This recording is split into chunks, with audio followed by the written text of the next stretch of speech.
7 বছরেও শেষ হয়নি লক্ষ্মীপুরের 250 শয্যার হাসপাতাল নির্মাণের কাজ। আওয়ামী লীগের পতনের পর নতুন ভবনের কাজ ফেলে পালিয়েছে ঠিকাদার। তাই পুরাতন ভবনের স্থান সংকুলান না হওয়ায় চরম ভোগান্তিতে পড়েছে রোগীরা।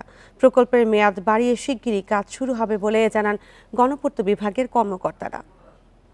বান্ডেল থাকলে প্রতি সেনমানিতে টাকা বাঁচবে। বিকাশ সেনমানি বান্ডেল কিনে জিতুন প্রতি লেনদেনে।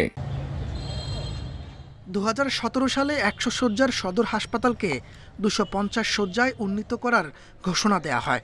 নির্মাণ কাজের দায়িত্ব পায় ঠিকাদারি প্রতিষ্ঠান রূপালী জিএম অ্যান্ড সন্স কনসোর্টিয়াম।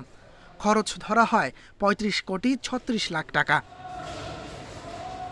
2019 সালের ডিসেম্বরে নির্মাণ শেষ হওয়ার কথা ছিল, কিন্তু 2021 সাল পর্যন্ত মেয়াদ ও খরচ 60 কোটি টাকা পর্যন্ত বাড়ানো হয়। 4 বছর পেরিয়ে গেলেও কাজ শেষ হয়নি।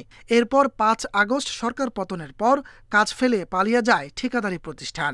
এরপর থেকে কাজ বন্ধ। আগস্টের পরে আওয়ামী লীগের দোসর ওবায়দুল কাদেরের ভাগিনা যে এই কাজটাকে মধ্যস্থানে রেখে পালিয়ে গেছে। আমরা যদি এই হসপিটালে আসি তখন দেখি আমাদের রোগীগুলা পড়ে থাকে, মেঝেতে পড়ে থাকে। অভিযুক্ত ঠিকাদারের বিচার ও ভবন নির্মাণের কাজ শুরু করার দাবিতে মানববন্ধন করেছে স্থানীয়রা। দ্রুত কাজ শেষ না হলে আন্দোলনের হুঁশিয়ারি দেন তারা। যেখানে এসে সুন্দরভাবে সরকারি খরচে চিকিৎসা যাতে পেতে পারে সে ব্যবস্থা অবশ্যই করতে হবে। আগামী 1 মাসের মধ্যে জনগণ যদি আশানুরূপ কোনো কিছু না দেখতে পায় তাহলে আমরা আগামীতে ডিসি অফিসের সামনে সিভিল সার্জন অফিস ঘেরাও একটি কর্মসূচি আমরা দেব। কবে নাগাদ কাজ শুরু হবে জানেন না হাসপাতালটির আবাসিক চিকিৎসক। তো আমাদের লক্ষ্মীপুর সদর হাসপাতাল 100 শয্যা বিশিষ্ট। এই 250 থেকে 300 রোগী সেবা দিতে আমাদের প্রচুর হিমশিম খেতে হয়। নতুন ভবন যদি চালু হয়, 250 শয্যা বিশিষ্ট হাসপাতাল চালু হলে আমাদের এই যে অতিরিক্ত রোগীর চাপ সেটা অনেকাংশেই কমে যাবে।